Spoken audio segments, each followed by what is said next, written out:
José de Alencar diz profeticamente: todas as nações te hão de receber e acatar como Tuxaua das nações.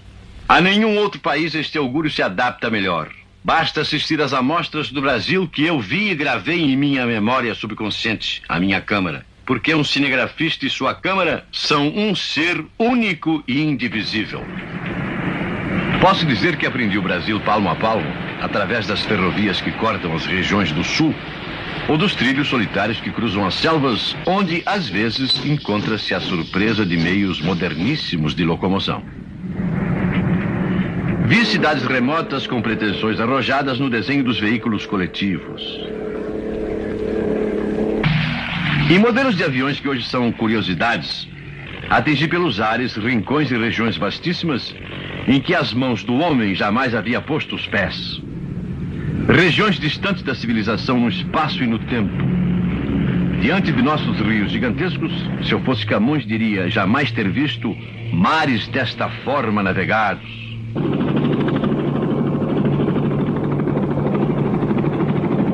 Muitas vezes precisei até dispensar o avião. O que observei em matéria de recursos de locomoção aquática me infundiu enorme respeito pela capacidade do brasileiro em subjugar a natureza poderosa que o cerca. O combustível é a paciência heróica. Bem, às vezes gasolina. Vi transportes de classe única igualando homens e animais. Um mundo que parece ainda esperar, desde Cabral, a invenção da navegação a vapor.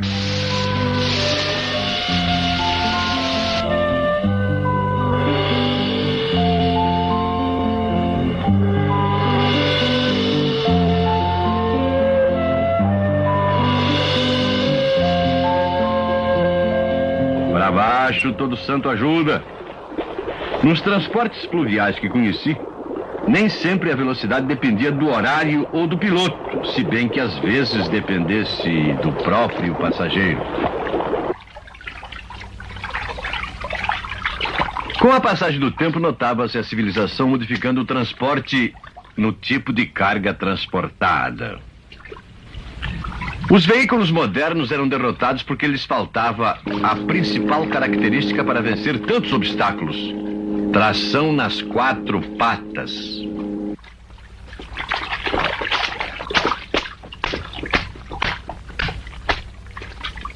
E quando um ou outro conseguia, havia subidas impossíveis, mesmo em primeira reforçada.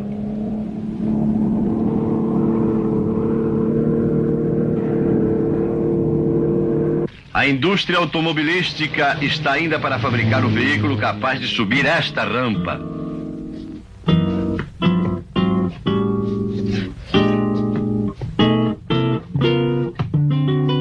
Só este veículo faz certas travessias sem enguiçar com um distribuidor molhado. Mas vamos do início. Da capa, como dizia meu pai, que era maestro, na hora de começar os piparotes. Vejamos São Paulo de fraldas ainda. Já começava a ser a cidade que mais cresce no mundo, a São Paulo que não podia parar. Um prêmio para quem disser o nome desta rua. Eu sei porque está escrito aqui no meu papel, Rua de São Bento. E este beco? Bem, desisto porque, pelo jeito, a única coisa que mudou mais que São Paulo foi a Lusitana. Este garboso oficial da Guarda Nacional será avô de alguém aí da plateia? Por falar em avô, aqui está a Caleça, vovó do Calhambeque, no tempo em que a juventude não era transviada, mas que em compensação era a coisa mais sem graça deste mundo. São Paulo até que se atrasou no transporte por água. Naquele tempo, por exemplo, ia-se de barca Tietê acima até Barra Bonita, em longa viagem de 400 quilômetros. Beleza de progresso. Até os cachorros tinham postes mais românticos. E todos os carros cabiam num só estacionamento. A Praça da Sé será estacionamento suficiente para São Paulo até o fim do século XX. Já sentenciava a DST. Se este guarda na Praça Antônio Prado ouvisse falar em engarrafamento, pensaria que fosse briga de bêbado em botequim. Eis o velho mercado municipal, que hoje TTT serve para natação. Um dia, num cinema de São Paulo antigo, assisti a um filme com o Rondon, o sertanista desbravador. Vi seu cinegrafista. Empolguei-me pela aventura e as dificuldades diante do desconhecido. O fogo transformava troncos de árvores em cascos de embarcação. Estas cenas, que me parecem mais dramáticas do que quando as assisti pela primeira vez, converteram-me num estudante apaixonado do Brasil. Em pleno século XX, Rondon via-se reduzido à precariedade e à lentidão dos primeiros conquistadores em sua penetração. As dificuldades que surgiam a cada momento proporcionavam cenas como estas, só imagináveis no tempo dos faraós. O homem se igualava à formiga na imensidão do interior selvagem do Brasil. Hoje, a Amazônia, que abrange o território de Rondônia, tem mais da metade da área total do país. Nesta área, cada 1000 quilômetros de penetração equivalem a um recuo de 1000 anos na direção da Idade da Pedra. Daqui a pouco a gente topa com o brucutu.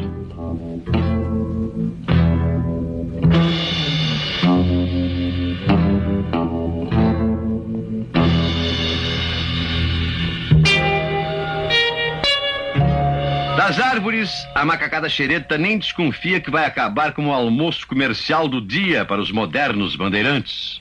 O mesmo alimento de muitos índios exigentes como os chavantes, sem o tempero, é claro. Macaco grelhado à jardineira. Um Brasil virgem ainda da devastação do homem branco oferecia amostras de sua fauna alimentar abundante. Anzol nem precisava de isca. Era só chamar peixe pelo nome. Manel, Joaquim! E eles caíam. Faz 40 anos. Resolvi também ver e gravar tais cenas, senão quando falasse de peixões, iam dizer que não saí de Copacabana. Vejam o requinte da toalha posta e bom apetite.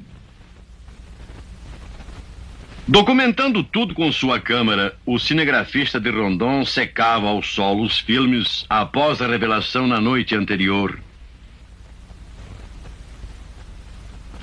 E, como qualquer turista, fixou a curiosidade provocada nos tipos locais.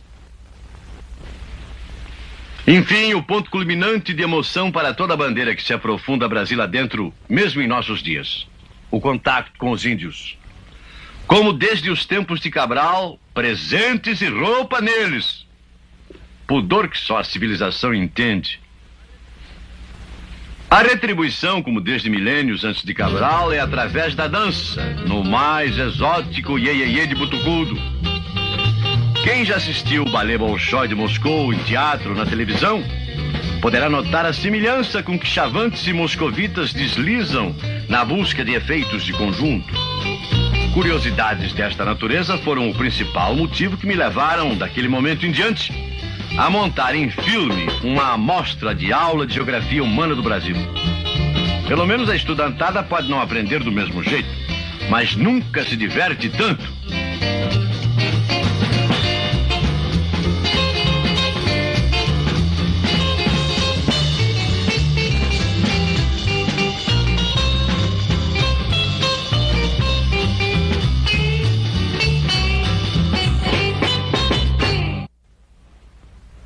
Aliás, sua expedição de 1913 e 1914 teve acompanhante ilustre, Theodore Roosevelt, ex-presidente americano, que também acabou virando o nome de Rio.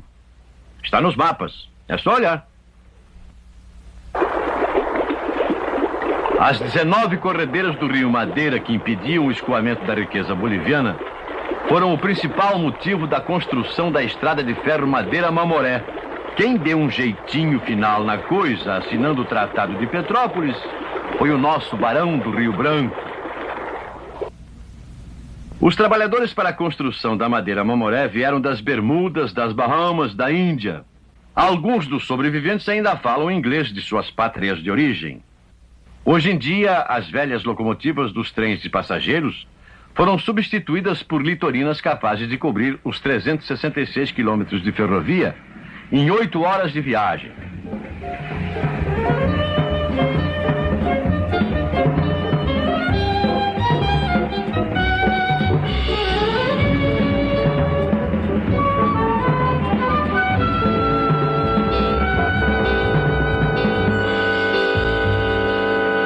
No quilômetro 276, a litorina para. Não é boi na lenha, não. São tartarugas nos trilhos. É um despacho habitual. O endereço do destinatário é escrito no casco, porque a tartaruga é o único bicho que já nasce envelopado.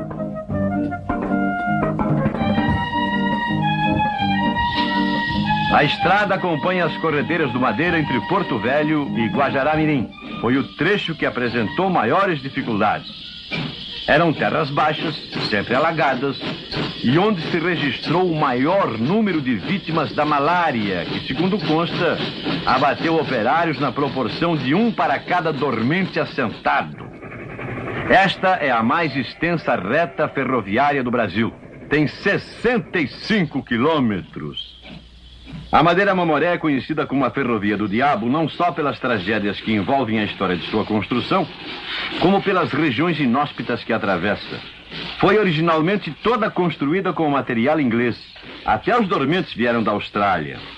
Também Rondônia, como toda a Amazônia, vive em função da maior bacia hidrográfica do mundo. Assim como se beneficia de tudo quanto os rios lhe dão, paga seu tributo sempre que eles o exigem, nas suas fases de inundações e enchentes. São pedaços pitorescos assim que compõem esta região gigantesca do nosso país. Uma área cuja densidade demográfica varia entre 1 habitante para cada 100 quilômetros quadrados até meio habitante por quilômetro quadrado. Este é o Brasil que precisa ser integrado a fim de poder acolher e assimilar massas humanas de outras partes do mundo antes de ser tomado de assalto pela eclosão populacional e a fome de outros países e continentes. Essa integração foi o trabalho que Rondon começou. Rio Branco, capital do estado do Acre, é um exemplo de disparate típico do Brasil. Seus edifícios públicos, suas ruas, seus prédios são todos de pedra e alvenaria. Acontece que estes materiais não existem lá, só chegam transportados de avião e continua sendo assim quando é preciso. As rotas aéreas são praticamente o único contato desses confins com a faixa costeira. A necessidade de acertar os relógios é consequência das vastas extensões do país, com diferença de 35 graus de longitude entre seus extremos.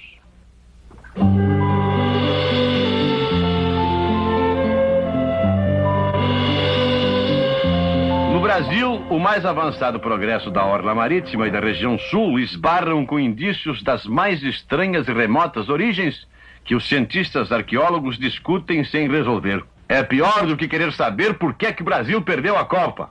Quem sabe lá, por exemplo, se estas inscrições revelam civilizações remotas ou estão indicando cifradamente o paradeiro do lendário e cobiçado tesouro dos martírios.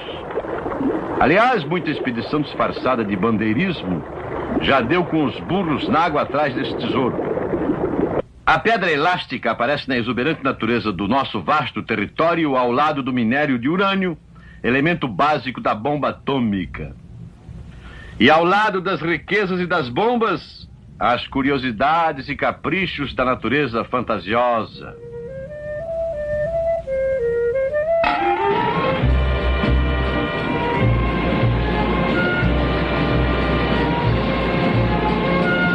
Onde não há riqueza ou capricho, há violência ou beleza que poderiam ser uma fabulosa caixinha de divisas trazidas pelos turistas boquiabertos do mundo inteiro.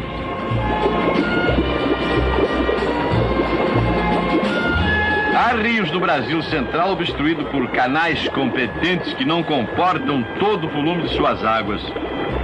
Aí eles se espraiam e voltam ao leito em estupendas cataratas através de dezenas de quilômetros. Este é um exemplo. O canal de São Simão, ladeado de centenas de cachoeiras impressionantes.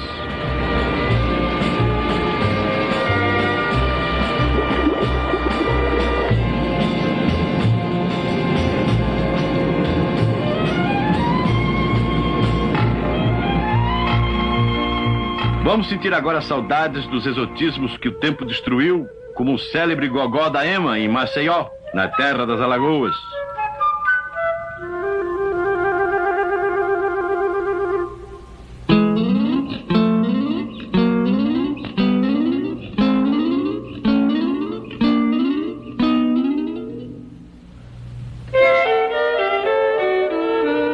Será que deste coqueiro solitário da praia de Itapuã, na Bahia, passamos a Nova York? Não, não. Esta estátua da liberdade está no nordeste litorâneo das Jangadas e de Iracema, reduto das páginas mais marcantes de nossa história, a do domínio holandês.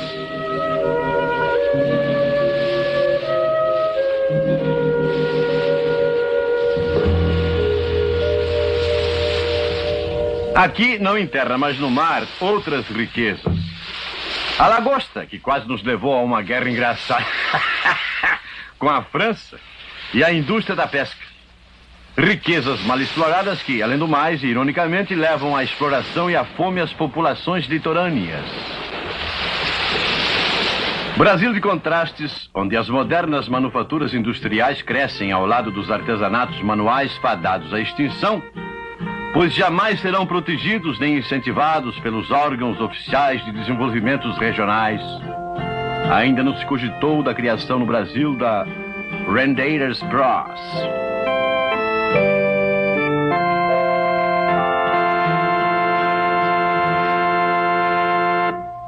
Numa cidade nordestina, a casa do João de Barros, não um pássaro, mas um cidadão que, sem chão seu, resolveu subir na vida por conta própria e quebrou o galho. No Maranhão, numa cidade encostada ao nordeste de Goiás, procurei acomodações no único hotel local. E observei a real inexistência de preconceitos raciais pelo interior do Brasil. Havia toda a liberdade para a escolha de quarto. Bastava apontar os ganchos onde cada qual queria dependurar sua rede.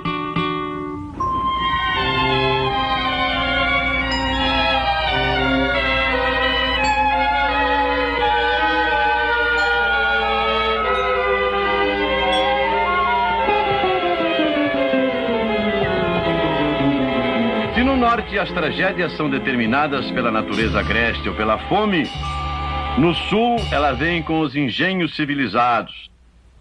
Durante uma festa aviatória onde pilotos de acrobacia aérea demonstravam sua perícia e arrojo, eu e minha câmara testemunhamos um drama jamais antes mostrado na tela. O jovem piloto vai executar um looping a baixa altura, uma das mais difíceis proezas aeronáuticas. Vamos acompanhar sua tentativa.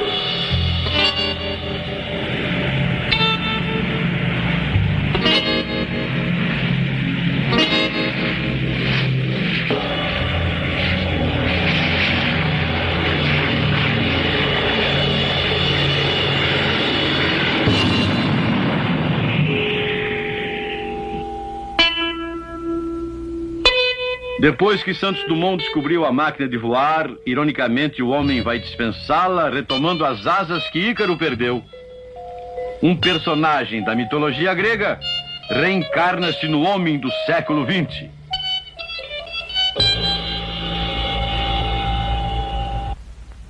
O ABC do Brasil começa no Amazonas. Foi por onde eu também comecei. O elemento água, rio-mar, chuvas, enchentes, domina toda a vida da região. Este armazém flutuante é típico exemplo. Não tem endereço certo e quem sair dali na água, cai na água. Chama-se regatão e atende às necessidades dos habitantes palafitas. Não é xingamento, não. Palafita é quem vive assim sobre pilastras de troncos de árvores, única proteção contra a subida periódica do nível das águas, que transformam a região em gigantesco igapó. Da água, as povoações ribeirinhas pescam em covos com resultados surpreendentes e usam linha para peixes de maior porte. Abundância de fazer inveja a tantas regiões do mundo. Durante o tempo todo, os homens falavam em esperar o trem. Eu permaneci intrigado. Que trem? À medida que acuavam e caçavam os jacarés vivos em seu próprio reduto, com arpões ou a laço para aproveitamento do couro, ou quando pescavam pirarucus nos pântanos formados pelas enchentes, os homens se apressavam, alegando necessidade de esperar o trem. Em vez de perguntar que trem seria aquele em paragens onde nem tinha central do Brasil, resolvi esperar também. Até em barcos a motor, eles acorriam em busca do trem. Eu esperava o apito a qualquer momento. Os igarapés eram intensamente transitados por embarcações as mais diversas que traziam mercadoria de todo gênero para o trem, desde juta até tartarugas.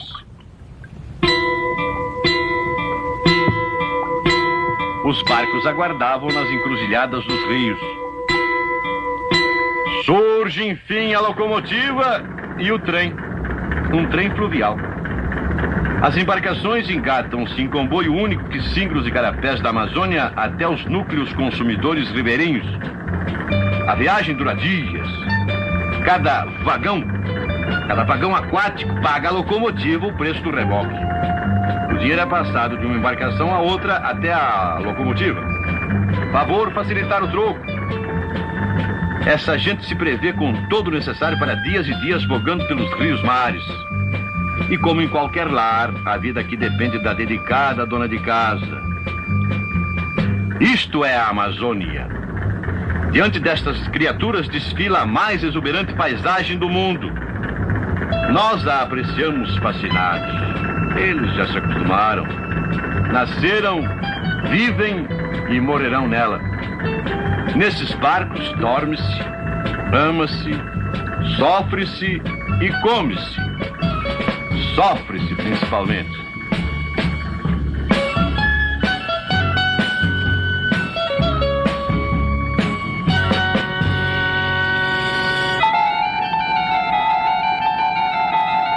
As embarcações rodopiam no torvelinho formado pelo encontro das águas dos rios Negro e Solimões, sempre aguardando a passagem do trem. Perdê-lo é adiar a viagem e arriscar prejuízos e fome. Manaus, finalmente, objetivo da longa viagem. O cais da cidade que já foi a capital econômica do Brasil. A carga se diverte. As tartarugas parecem pressentir o fim da viagem e, para elas, o fim da vida também. Cada qual é identificada no casco com o nome do dono.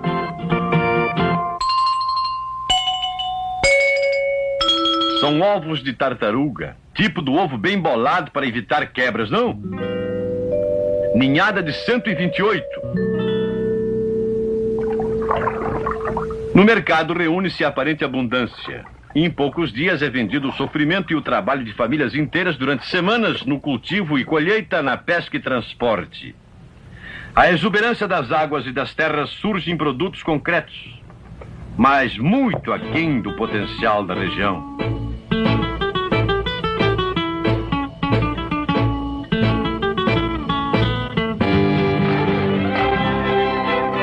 Paraíso dos caçadores, o norte do Mato Grosso, acima do paralelo 16, é um dos mais abundantes produtores de caça, devido à diversidade de vegetação e abundância de água doce e de salinas, porque esta região já foi fundo de mar. Os únicos animais que se mantêm tranquilos com o ronco dos antigos junkers.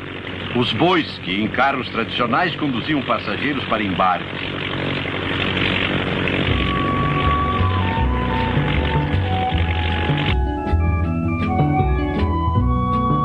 Não há praticamente veículo que possa enfrentar os pantanais resultantes do extravasamento dos rios no período das chuvas. A Amazônia, Mato Grosso inclusive, vive em ciclos alternados, entre chuvas e enchentes e secas implacáveis.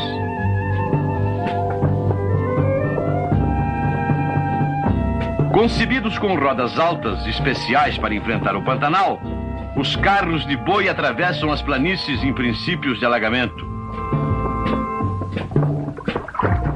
Dentro em pouco, as elevações do terreno serão verdadeiras ilhas isoladas numa paisagem que lembra as regiões marginais do Rio Nilo, no Egito, onde o mesmo fenômeno ocorre periodicamente há séculos históricos.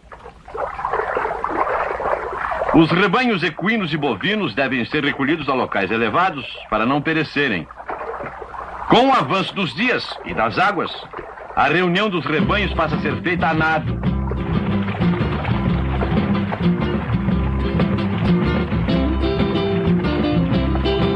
Apesar das enchentes e das inundações, a época das águas é o trecho benfazejo do ano em que são feitos os provimentos para a seca.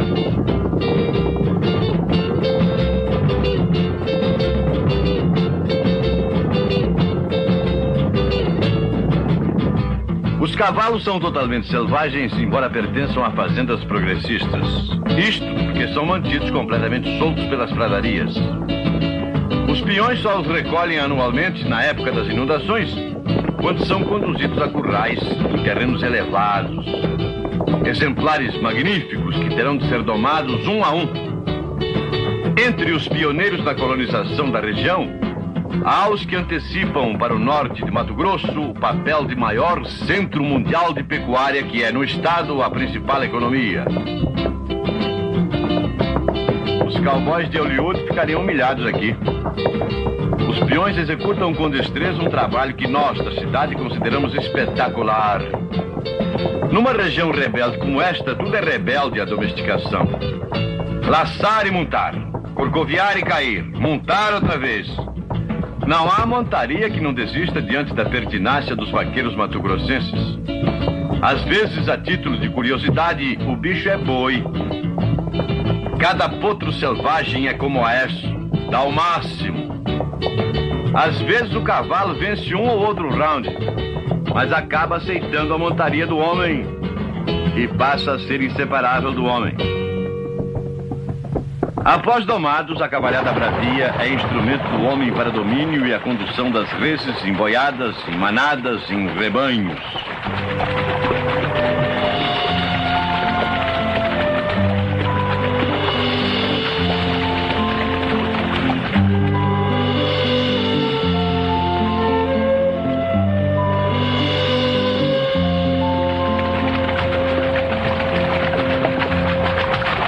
Num trabalho associado em que as montarias parecem adivinhar as intenções do cavaleiro, o gado é reunido em trechos de terra firme que permanecerão livres das águas.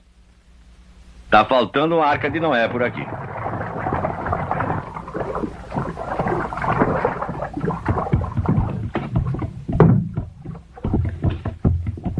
Como todo no Mato Grosso em época de enchente, os currais também são flutuantes.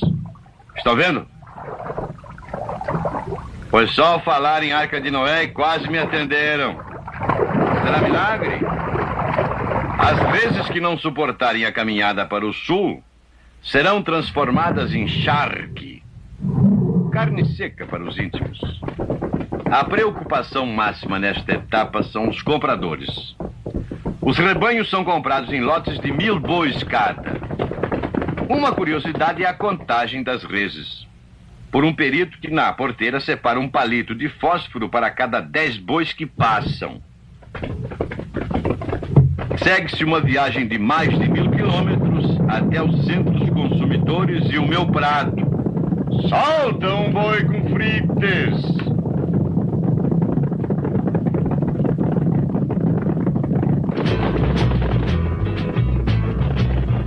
Depois de tanto trabalho de arrebanhar, cuidar, separar e domar, o Pantanal assiste a um período festivo em que se comemora toda aquela faina. Os fazendeiros e cavaleiros de toda a região acorrem para confraternizar e juntos esquecer a trabalheira. Que fazem então? Para variar, organizam desfiles de animais de raça, competições e rodeios. Montam, domam potros bravios e, vestidos a caráter e a título de festa, repetem exatamente aquilo que praticam o ano inteiro. Corcoveiam, caem, montam de novo, divertem-se como verdadeiros cowboys matogrossenses, carregando pedra para descansar. O encerramento dos festejos é vigoroso e adequado a homens cuja vida está permanentemente ligada a uma intensa atividade física.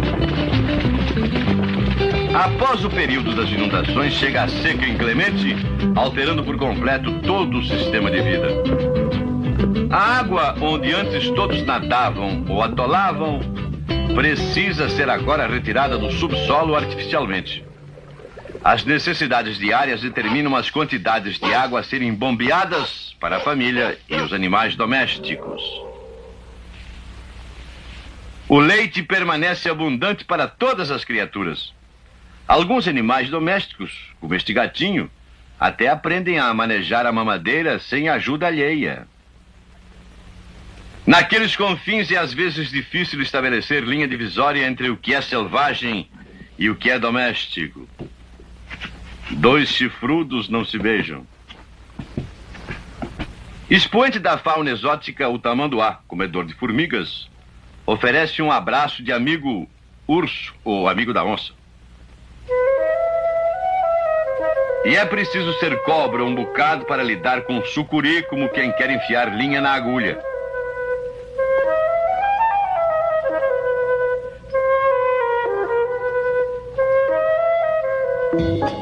Quem vê tarântula, pula tarantela. E os que não caem na dança ficam enfarruscados num canto, como este ouriço.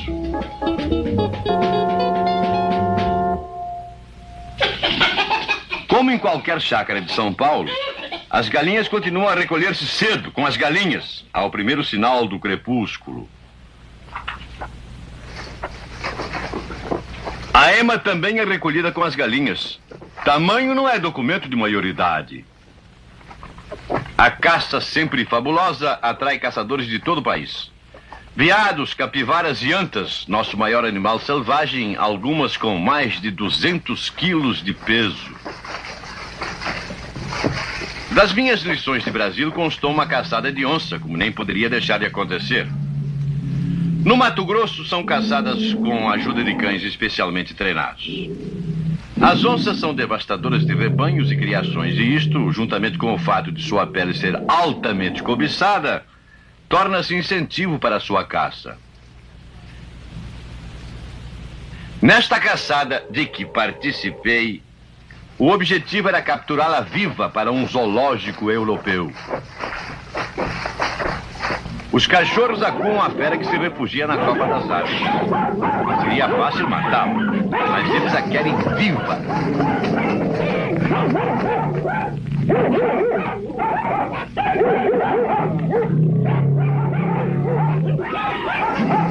Os cães acuam sempre, mas de longe. A finalidade é cansá-la.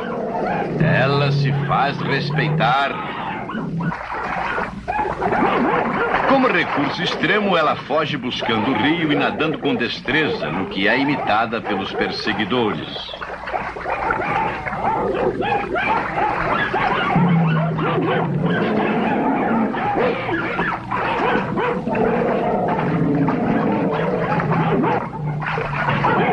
A anta não quer saber de cachorradas em suas águas. Afasta-se da encrenca para não ter que provar que não é elefante. Os cães não deixam a presa em paz. Assim, permitem a gradual aproximação dos caçadores. O cerco é fechado em volta da fera extenuada com a perseguição. A onça sabe que cão que ladra não morde, mas não facilita. O que não imagina é que o bicho-homem alcança a distância. Olhem, se onça tem amigo, nenhum apareceu para salvá-la.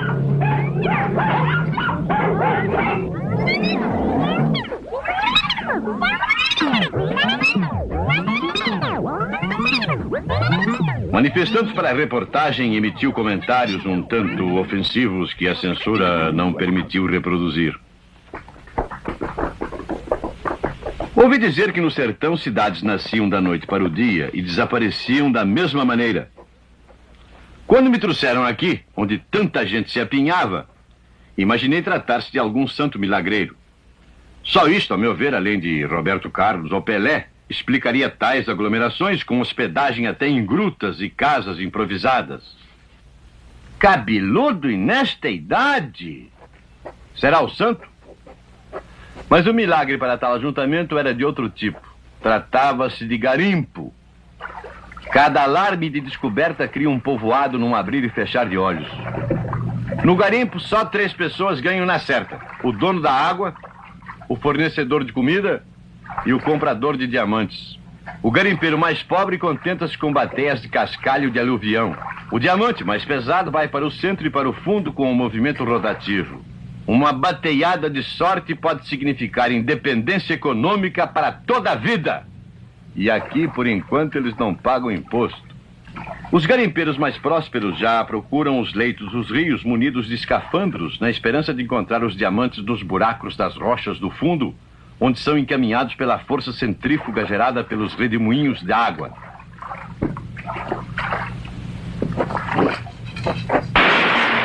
Este é o método racional de garimpagem, mecanização. Em terras diamantíferas, o raciocínio é o seguinte: a proporção da presença de diamante é de certo número de quilates para cada metro cúbico de terra. Desbastando a encosta com fortes jatos d'água, canalizando a lama diamantífera, peneirando mecanicamente e centrifugando o restante, tudo sai conforme os cálculos. Tantos metros cúbicos de terra diamantífera dão outros tantos quilates de diamantes. O valor do diamante cresce numa proporção geométrica. Se 1 quilate vale 1 milhão, 2 quilates valem 4 milhões, 3 quilates valem 16 milhões e 4 quilates valem 64 milhões de cruzeiros. Daí pode-se imaginar a riqueza diamantífera do subsolo brasileiro. A garimpagem de ouro de aluvião assemelha-se à do diamante, mas já as matérias são diferentes.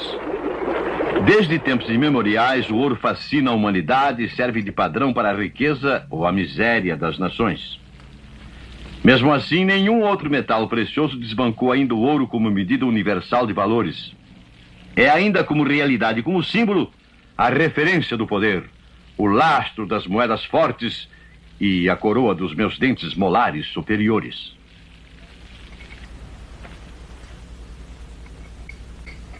Garimpos de cristal. As escavações escalonadas em plataformas ascendentes e sugerindo formato de pirâmide lembram cenas milenares ligadas à construção das pirâmides ou dos jardins suspensos da Babilônia.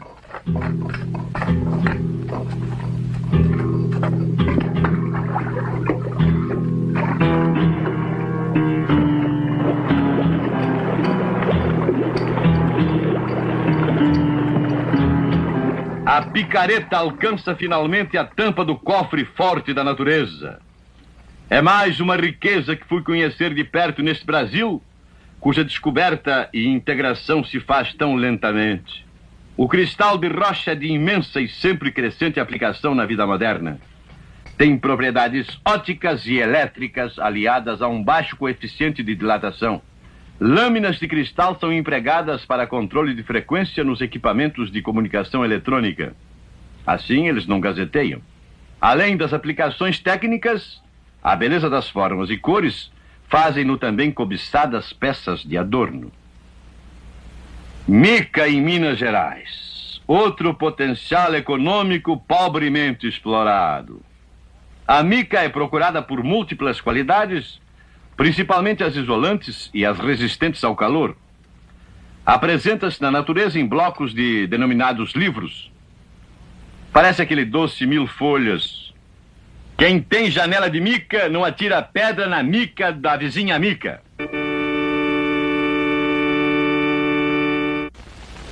Este poço primitivo que filmei há muitos anos foi o primeiro perfurado por Monteiro Lobato. Um dia ousou dizer que o petróleo devia ser nosso e esteve preso por isso. Provocou e escreveu O Escândalo do Petróleo. Hoje, em Lobato, na Bahia, os poços de petróleo são perfurados até no mar e a Petrobras é uma realidade. Os próprios trustes internacionais do petróleo acabaram reconhecendo como certa a política econômica brasileira de atribuir à nação a exploração exclusiva do subsolo, pois mesmo nos Estados Unidos, onde o ouro negro é propriedade privada, enfrenta-se o perigo de breve escassez do produto devido à exploração desenfreada. Todo mundo já ouviu falar de Brazil Nut. É o jeito inglês dos analfabetos em português chamarem a castanha do Pará. Fui vê-la de perto em minhas andanças. A zona é a do Rio Vermelho, afluente da margem esquerda do Tocantins.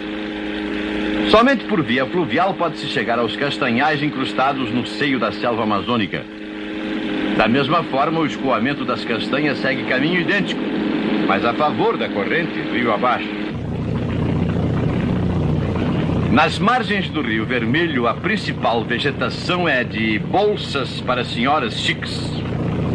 A colheita dessas bolsas é um pouco difícil porque ainda não tiraram os dentes e ainda não colocaram alças. São de couro legítimo marca Jacaré, à prova de bala. Mas acabam caçadas, o que prova a crueldade feminina. Para possuí-las, elas acabam arrancando também o couro dos homens. A região dos castanheiros é hostil e cerrada. A castanha do Pará é um produto exclusivo do noroeste da América do Sul, principalmente Brasil. O local da primeira parada para a pernoite aproxima-se. Muita surpresa e milhares de mosquitos aguardavam ansiosamente a chegada do nosso grupo no acampamento.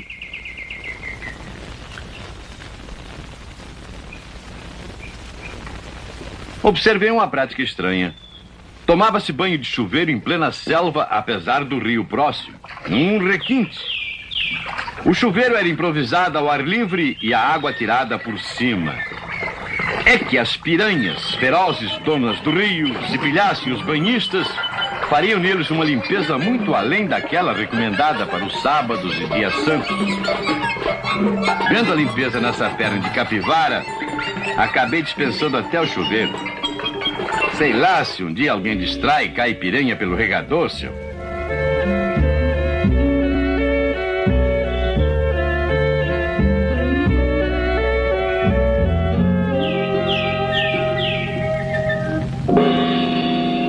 Tá aí uma coisa que eu pago para não ser mordido. Por piranha e caloteiro. A primeira vez que observei os trabalhadores dos castanhais, pensei que derrubassem as castanhas a tiro. Todos tinham espingardas. Depois me explicaram que era defesa contra os índios. Os cães serviam para avisar o pessoal da proximidade de silvícolas hostis e agressivos.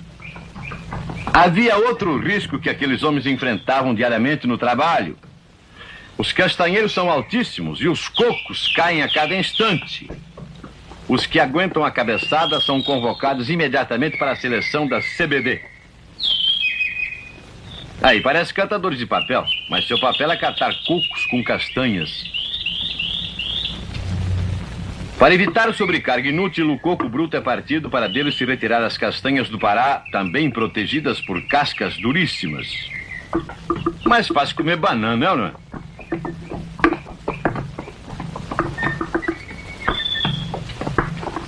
O mato denso obriga que, tanto na ida como na volta, o caminho se faça a pé. E sempre atentos contra ataques de surpresa dos índios.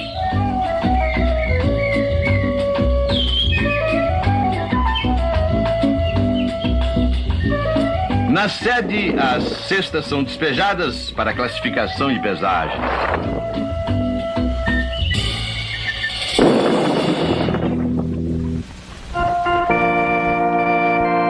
No vasto sertão baiano, num rochedo solitário, o santuário do Bom Jesus da Lapa é uma afirmação marcante da religiosidade do brasileiro. Anualmente, no mês de agosto, celebra-se aqui a Via Sacra, a semelhança da mundialmente célebre representação de Oberammergau, na Alemanha. Milhares de fiéis de todo o Nordeste acorrem a este local. É a festa máxima para os romeiros do sertão baiano.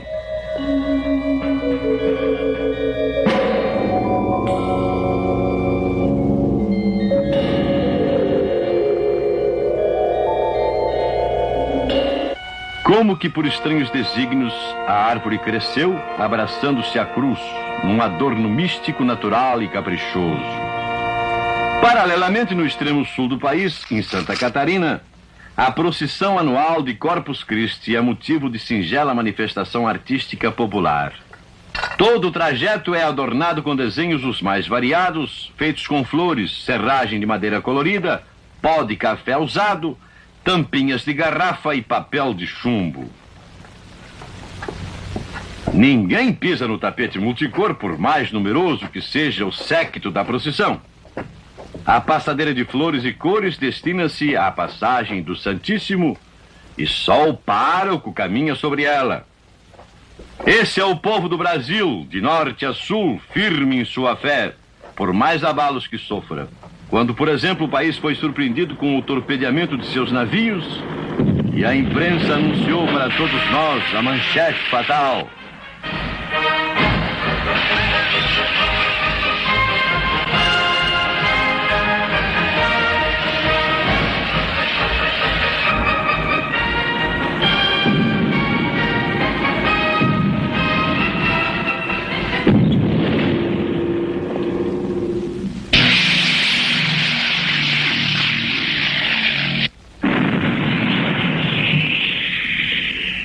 Também nos acontecimentos históricos aprende-se a conhecer uma nação em marcha. O entusiasmo do desfile no Rio transmudou-se em ímpeto de coragem na Itália.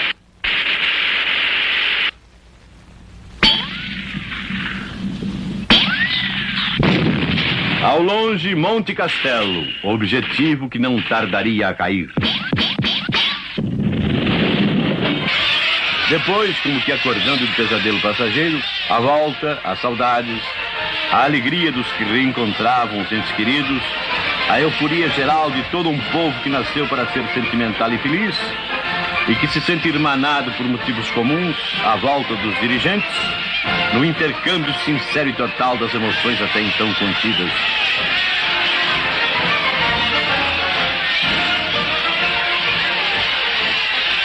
Mas veremos que nem todos os heróis foram celebrados.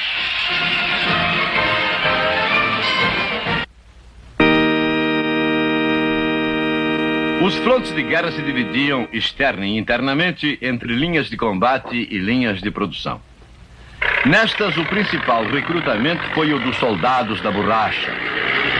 Provavelmente pela primeira vez atacava-se organizadamente os seringais. Outrora o Brasil detinha o monopólio natural do látex, até que o contrabando da semente das seringueiras para as Índias Orientais estabeleceu novas fontes de produção com a qual nossos métodos rústicos não puderam competir. Mas os japoneses haviam se apossado de Ceilão, Bornéu e dos centros produtores do Sudeste Asiático. Os aliados precisaram recorrer mais uma vez ao Brasil. Foi preciso uma guerra mundial para que cuidados sanitários e assistência médica fossem dispensados aos soldados da borracha.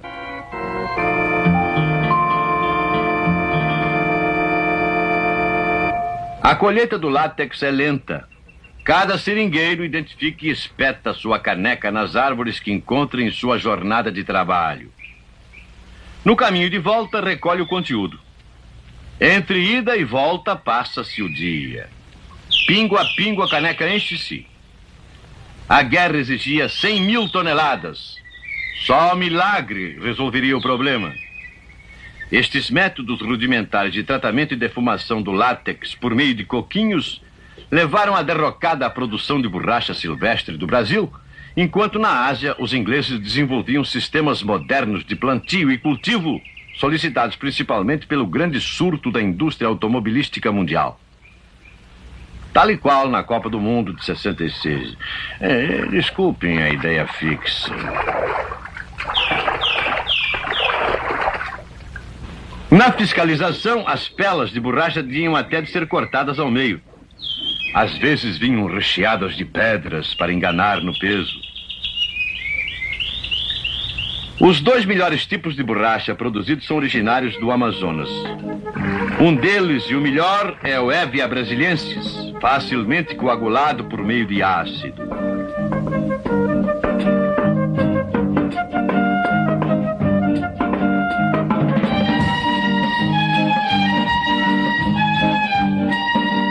Neste processo, a fase seguinte é a redução da borracha a lâminas para melhor empacotamento, transporte e utilização. O seringueiro é pago em natura, com os víveres de que precisa. A produção de lâminas é pesada e seu valor calculado. Após descontado o preço dos víveres fornecidos, o restante é pago em espécie, sem correção monetária, evidentemente. Isto é só para telefônica. O dinheiro são fichas com valor declarado para posterior resgate no final do serviço militar prestado por estes soldados da borracha, cuja luta inglória e anônima terminava na embalagem da borracha para a guerra. Foram logo esquecidos, sem lendas, sem desfiles, sem monumentos.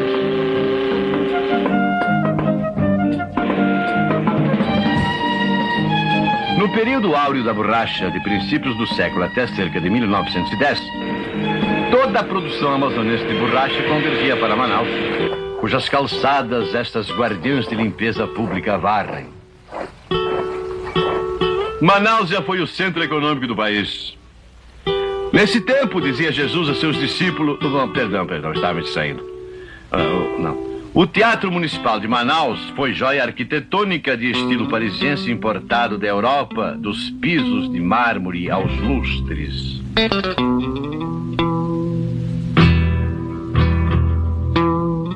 Nele, Carlos Gomes, Tetrazzini, Sara Bernard, Titarufo, Chaliapin, vedetões importados e da prata da casa conquistaram muita saúde. Quem canta seus males espanta, é ou não é?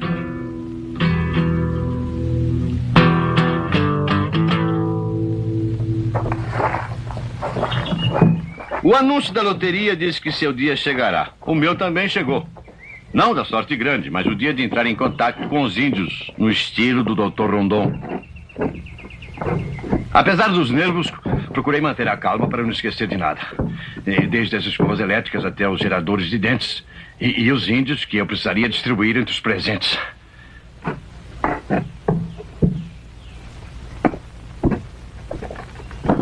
Ao embarcar nos momentos que antecederam a partida, aos primeiros roncos do avião e logo que alcançamos altitude, à medida que o chão se afastava sob os nossos pés, vinham à minha mente coisas e nomes de um Brasil para mim apenas lendário até aqueles momentos.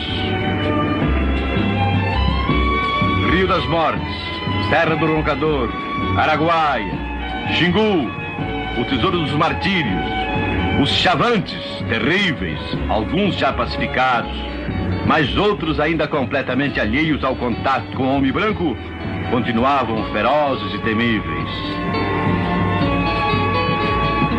Nestas paragens não se diz onde há fumaça há fogo. Disse onde há fumaça há fogo e chavante. E chavante é fogo.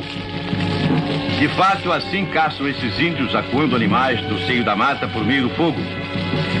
Vivem exclusivamente da caça. Não pescam, não plantam, não nadam, não navegam. Esgotam a caça existente em cada local e depois imigram. Observamos uma aldeia de chavantes. Seu traçado lembra o plano piloto de Brasília. A extensa área limpa que vocês veem ao centro não é pista de aterragem de aviões, não. É pista para a gafieira deles nos dias festivos. Baixamos o voo o suficiente para observar de mais perto outra taba de chavantes. Esta nunca foi visitada pelos brancos. Entre visões de selvageria e de beleza, como esta cachoeira despencando com um anfiteatro em pleno inferno verde, prosseguimos voo sobre florestas virgens infindáveis. Nosso objetivo: os índios calapalos, no meio dos quais iria conviver durante longos meses. Seria necessária longa permanência para se poder observar devidamente seus modos de vida.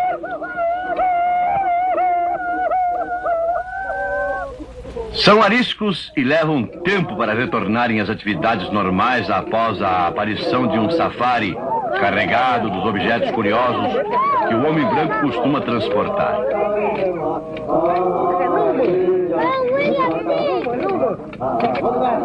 Os calapalos não são estranhos aos civilizados.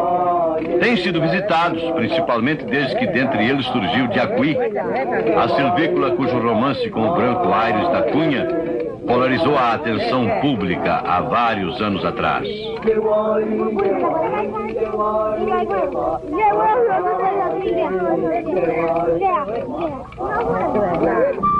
Para eles não há significação especial no fato de estarem despidos. Parecem antes vestidos de nudez. Todas as idades e todas as classes sociais estiveram representadas à recepção que terminou na clássica entrega de presentes. A distribuição é feita coletivamente e cada qual aceita o que o cacique lhe atribui, pois a dádiva é mais simbólica e seu uso acaba sendo coletivo.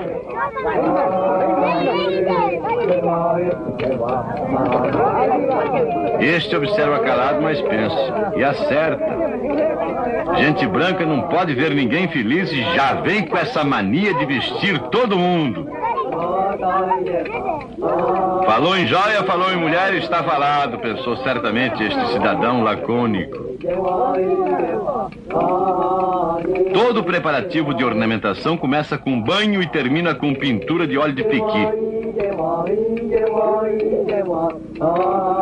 Nos cabelos, a faixa da moda. Somos acolhidos oficialmente em traje de rigor, rigorosamente nus.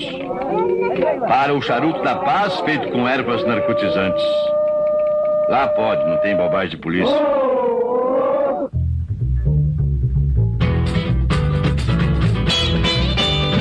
Depois, exatamente como aqui, a festa acaba em show e no número principal entra toda a companhia. Tudo em nossa homenagem, inclusive mulheres e crianças. Nem parecem estrangeiros, não é? Fica a nossa sugestão à jovem guarda. Adaptar para o iê-iê-iê o movimento de vai e vem e inventar a dança dos calavalos. Tudo é Brasil.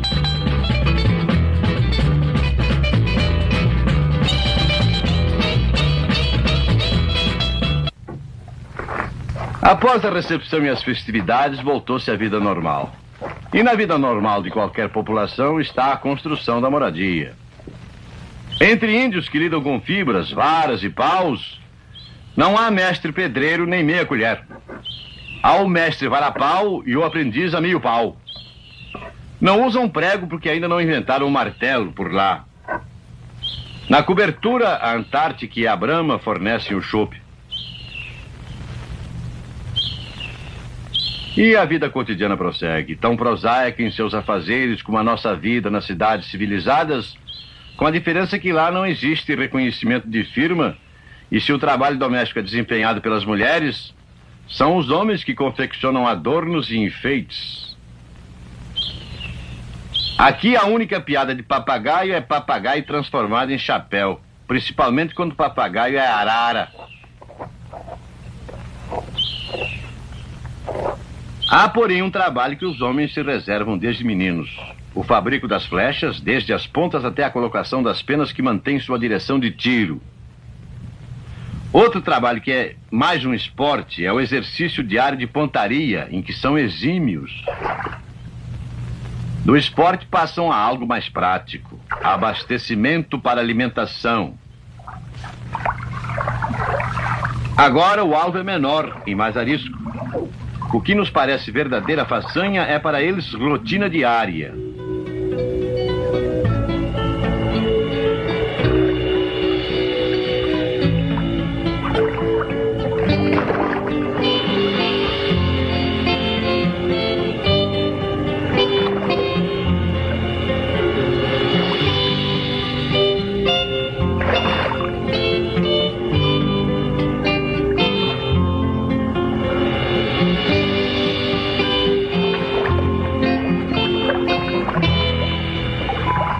O timbó é outro método lendário de pescaria que funciona diferente do que muita gente pensa.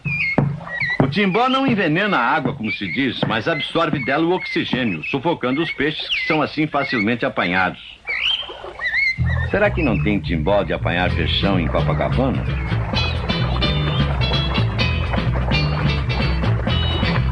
Peixe é com os homens e mandioca é com as mulheres e meninas que aprendem a transformá-la desde cedo em alimento, porque é venenosa.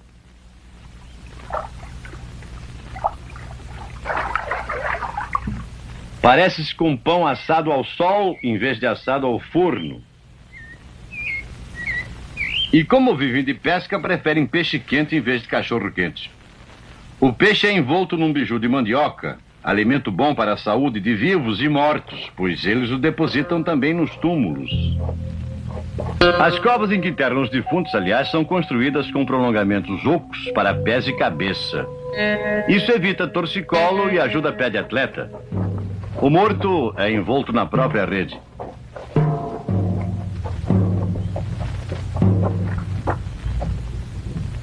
Os enlutados aguardam o falecido à beira do sepulcro para o bota fora, ou melhor, o bota dentro.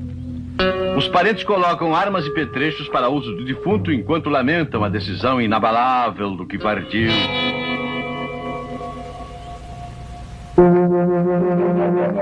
Mas a vida continua, e se a população indígena está se extinguindo, não é por falta de esforço. O exemplo está aqui nesta serenata de flautas para 4 mãos, em que as noivas da tribo são galanteadas pelos pretendentes. Eles insistem até que elas desistam de resistir. No baile, pelados a rigor, a noiva já aparece segurando seu homem pelo ombro. Duas irmãs podem dançar e casar também com o mesmo homem. Eles só percebem depois a burrice dobrada. Como nós aqui. O cacique Calapalo pode desposar 3. Os mais graduados com 2. E os michos com uma só. E olha lá. Até parece gente branca. Eles têm uma vantagem. A sogra do marido é proibida de falar com o genro. Só manda recado. Será que a revolução ainda não pensou nisso? Depois dos esponsais, ela espera que ele tome o último gole. E quem copiou de quem o hábito de carregar a noiva?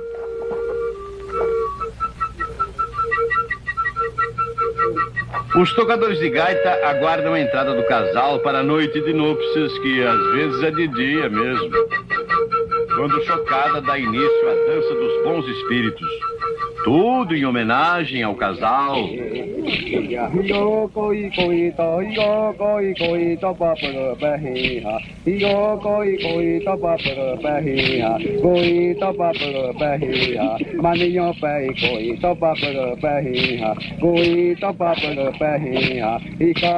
A única coisa que ainda não bolaram foi a rede de casal.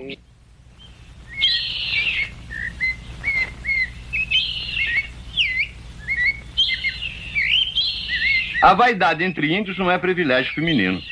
Aqui um senhor guerreiro enfia conchas na linha de um carretel que eu lhes dei de presente. Este é o modelo mais importante de colar. O colar de Tuxaua, que se destina ao cacique. Uma surpresa para mim. O cacique me oferece uma honraria rara. O colar de Tuxaua. Eu disse que era bondade dele, não precisava se incomodar, tal coisa e tal. Mas insistiram, eles sabem como é, né?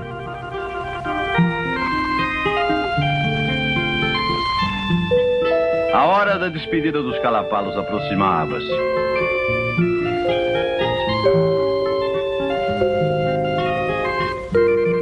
Passei ao extremo oposto. Estrondos civilizados em vez de sons bucólicos. Uma traquear das máquinas em vez dos ruídos amenos da natureza. Em vez do sol, da luz e do ar livre, as estranhas profundezas da terra. Em vez da liberdade paradisíaca, a escravidão civilizada do homem. O trabalho, que nunca foi minha vocação.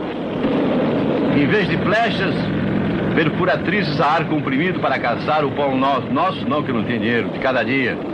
Ou melhor, de cada dia não. Cada dia sim e outro também. Deixa isso pra lá. Mina de carvão de Santa Catarina. Oposição diametral ao norte de Mato Grosso, onde no lugar das mãos suaves da jovem Calapalo, mãos de aço raspam as paredes de carvão e a sensibilidade das almas. Bonito esse pedaço, não? Minha ânsia por horizontes abertos chamava-me de volta aos amplos espaços selvagens. No trenzinho da mina, iniciei meu regresso.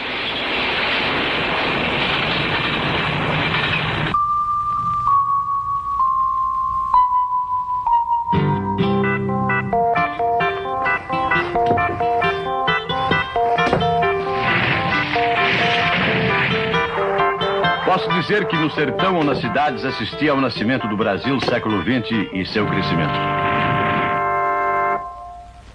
Assisti ao aparecimento da máquina e à luta do homem desbravando e edificando.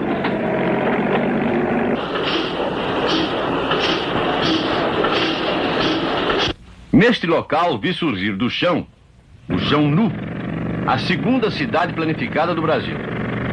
A primeira foi Belo Horizonte. Esta aqui foi idealizada inteiramente por engenheiros urbanistas. O prédio ao fundo é o Palácio das Esmeraldas. Já manjaram que se trata de Goiânia, claro. Documentei este crescimento de segundos durante 30 anos seguidos. Ei-la hoje. Centro urbano de uma região predestinada a ser o celeiro do mundo.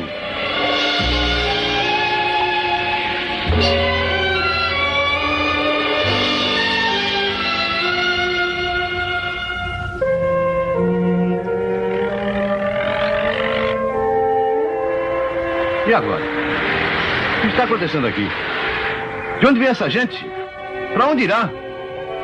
Que fenômeno estará atraindo essas multidões de aspecto rude? Algum outro padre de Poá? Será o Arigó, com seus milagres e venda de esperança?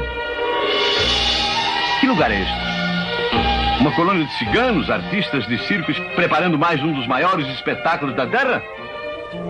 Estaríamos presenciando a descoberta de mais um veio diamantífero ou de veios petrolíferos, repetindo entre nós as corridas de aventureiros exploradores que o faroeste americano assistiu no passado?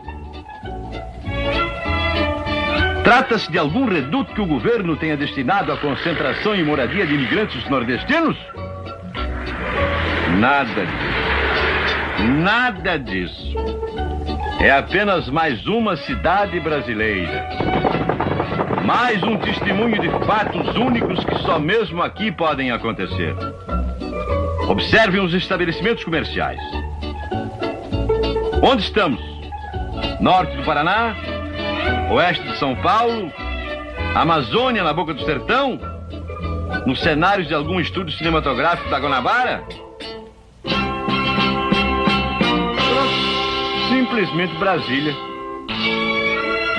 Núcleo Bandeirante que precedeu e erigiu a nova CAP. É a primeira agência ambulante do Brasil da Caixa Econômica Federal. Brasília, a mais nova e a mais bela capital da América.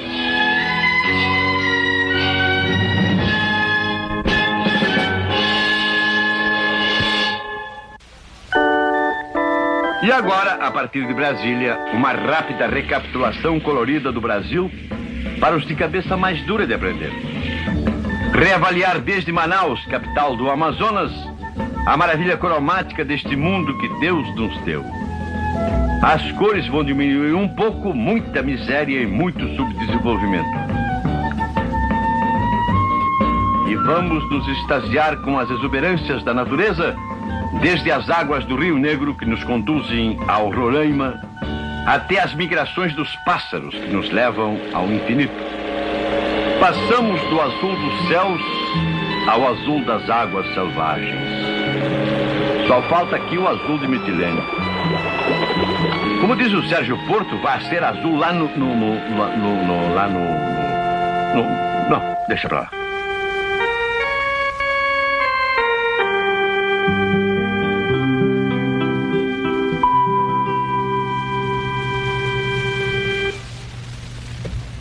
Aí, até parece o Arelia cumprimentando. Como vai, como vai, como vai? Olha a turma já pensando na Copa de 1970. Eita, gente que não toma jeito. Guasca mole em coco duro, tanto bate até que quebra a guasca. Índia que não tem boneca brinca de mãe assim. Os índios desconhecem golpes baixos. Suas lutas observam ética rigorosa e não saem da esfera puramente desportiva. Nem por isso deixam de ser empolgantes. Colocam nesses confrontos o melhor de sua habilidade e de sua força para derrubar o adversário. A assistência observa com atenção. Pode acontecer até mesmo um nocaute que, quando é violento e demorado, acaba na convocação do pajé da tribo para acordar o vencido. As cores primitivas do Brasil se destacam nas matas que ainda aguardam a civilização.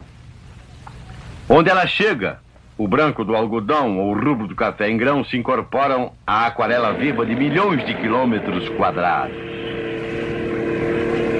Aquarela pintada por brasileiros de 400 anos e por imigrantes de 40. Seus nomes? Alguns anônimos talvez se chamassem Schmidt, Prujansky, Merinov, Contreras ou simplesmente Leporati, modéstia inclusa. Outros conseguiram certa propaganda e acabaram sendo conhecidos como Portinari. Quem leu Euclides da Cunha tem uma noção mais ou menos aproximada do que seja a vastidão do Brasil. Só de sentir quantos climas e paisagens diversas nós temos aqui ao mesmo tempo. Às vezes num só estado, como o do Amazonas ou de Mato Grosso. A maioria, porém, não faz ideia disso. Não muda de ar nem dentro da própria casa. Aliás, tem gente que não se cansa nem mesmo do ar de sua graça. O Brasil é um país civilista, mesmo depois da Revolução, e mente quem disser o contrário. Nosso potencial de energia, que desponta em Urubupungá, Três Marias, Furnas e outras represas e usinas, é todo ele obra de engenheiros civis. O único general envolvido em sua construção é aquele, o excelentíssimo senhor General Electric, mas sempre de acordo com os nossos engenheiros civis. Com tanta energia elétrica depois de tanta usina, o único progresso que nos ficará faltando para igualar os progressos das nações desenvolvidas é construir nossas próprias cadeiras elétricas, para muita gente boa poder ir sentado mesmo para cima e para o alto, é ou não é? E bola pra frente, pessoal, que se o tri nós perdemos, o bi já é nosso.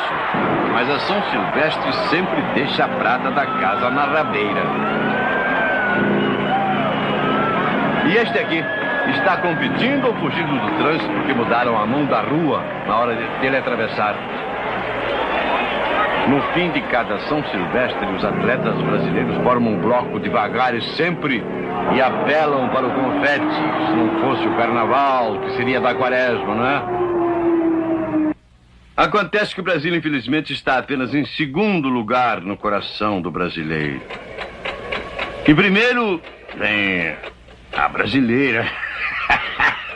Aliás, eu concordo. Cá entre nós e o povo, se não tivesse por aqui a abundância em brasileira, eu emigrava para a Bahia. E comigo toda essa indústria de beleza que só existe para embrulhar em cores e beleza essa coisa louca que é a brasileira em geral e as que dão bola pra gente em particular.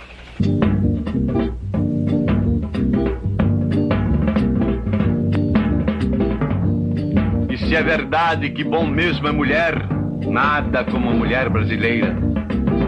Vamos nos recordar de Ieda Maria Vargas para um consolo justo em que nós tivemos que enfiar a fiola no saco depois de querer avalanche e sair tosquiados.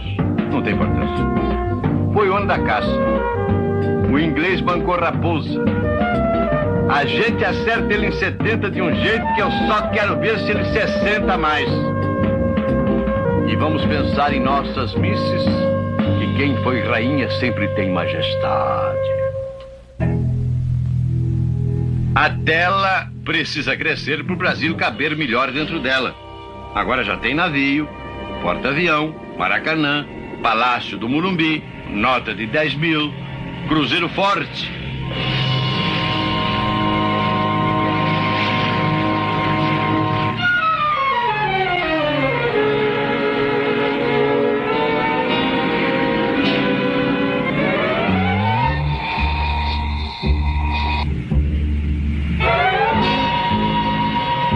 E além disso, é preciso mostrar melhor nossas belezas naturais.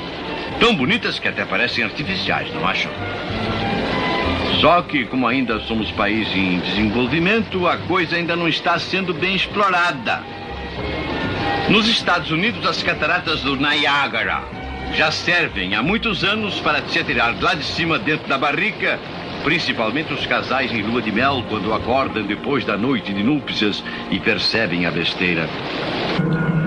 Mas a gente chega lá, não se incomodem. E enquanto o divórcio não vem, o remédio de gaúcho é galopar pelos pampas. Que sorte a deles. Já pensaram a tragédia se paulista desce na veneta de galopar também? Luxo desse só pra sócio do Jockey Club ou pra gripe galopante. Outra coisa que paulista inveja gaúcho é o chimarrão. Mas já imaginou tomar chimarrão em São Paulo que não pode parar?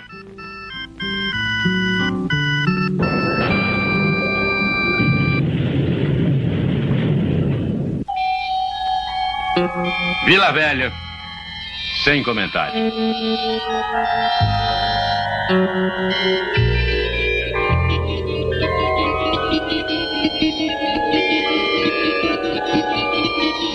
O petróleo continua sendo nosso, mas tem gente que ainda pega fogo por causa disso.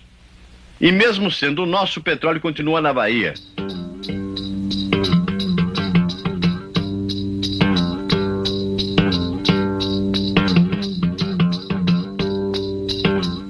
No cais, a cerâmica é reminiscência de Portugal através do Brasil Império do passado. Agora não somos mais imperialistas.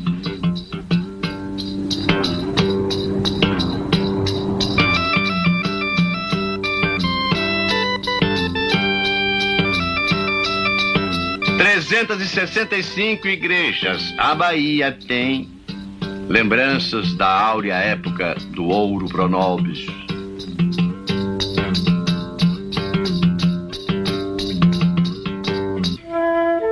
Se em Minas e Bahia a fé exigia paredes auríferas nas igrejas, no sul vemos agora multicores a influência das colônias europeias nos estados sulinos. As passadeiras multicores que atualmente é hábito, já alastrado inclusive pelo interior paulista. País de contrastes onde a fé e as forjas se misturam. É a busca do futuro por uma nação que não quer se desligar do passado, isto é, da mamadeira. E quem foi que disse que o automóvel acabou com as montarias? A vantagem desta é que lavagem não precisa incluir motor. O que os cavaleiros do sul têm de poético, os do norte têm de patético. Mas sendo ambos brasileiros, têm muita coisa em comum. Uns são castigados pelo pampeiro e pelo minuano, outros pelas secas escaldantes.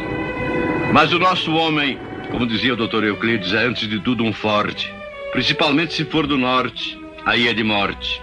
É preciso ter muito porte para enfrentar a própria sorte e dominar a natureza para a produção da riqueza. Beleza de frase, não, Aguinaldo? De uns tempos para cá, o nosso cinema nacional tem ajudado o resto do Brasil a conhecer o sofrimento que se encontra atrás dos coqueiros e das praias do norte, oculto até há muito pouco pelo suposto lirismo das jangadas. Poesia moderna é máquina, uma prensa entre a selva e o mar. Mais um automóvel, mais um trator, muitos são necessários. Tratores e veículos para Marajó, por exemplo, onde a turma ainda banca barqueiros do Volga.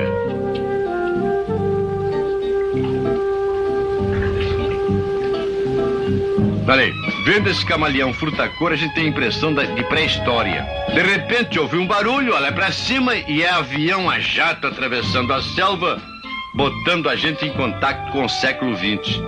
Aliás, quase 21, que eu ainda quero estar lá. 90 anos, velho. O que há? Não tenho pressa. Olhem só a fortuna de calçados e bolsas nas costas desses carregadores. Eu admiro o baiano porque lá dá toda essa trabalheira para fazer uma batida de coco. Mas eles não desistem. O maior contraste do Brasil, Brasília. A arquitetura do futuro numa cidade construída em passe de mágica para atacar o Brasil pela retaguarda. O maior marco da integração nacional que o Dr. Rondon começou. E tudo isso para chegar em 66 e perder o trio. Eita ideia fixa. A velha Cap preferiu o título de Bela Cap, capital da beleza. Também qualquer velha preferiria a mesma coisa. Continua dividindo com Brasília as honras de centro político e turístico do Brasil. Principal produto de exportação do Brasil.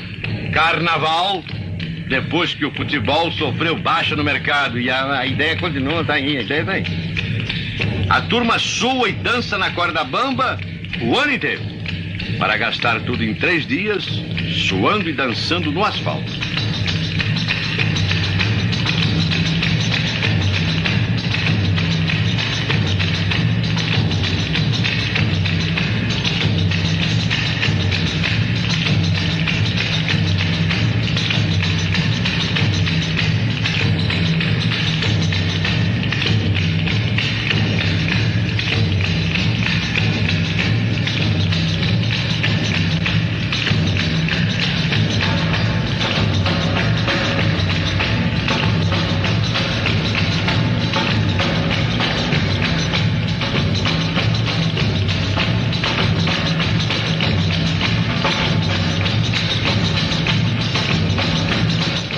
Nos salões, fantasias que custam milhões disputam prêmios.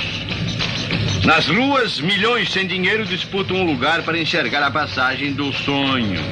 Os carros alegóricos que encerram o carnaval em préstimos feéricos.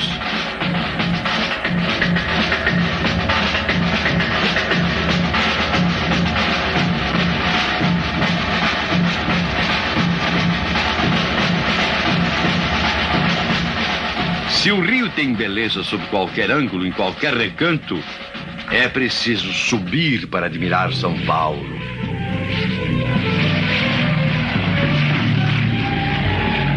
São Paulo aqui não pode parar, e por isso anda para cima, que para frente o tráfego está entupido.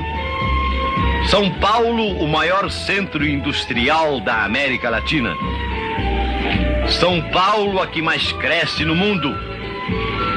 São Paulo, a locomotiva do Brasil, que mesmo apitando, cabe inteira no coração de cada paulista, orgulhoso de sua metrópole, apesar de castigado por ela. Seu frio com garoa, sua vida apressada, seus inferninhos e sua divisa altiva, non ducor duco.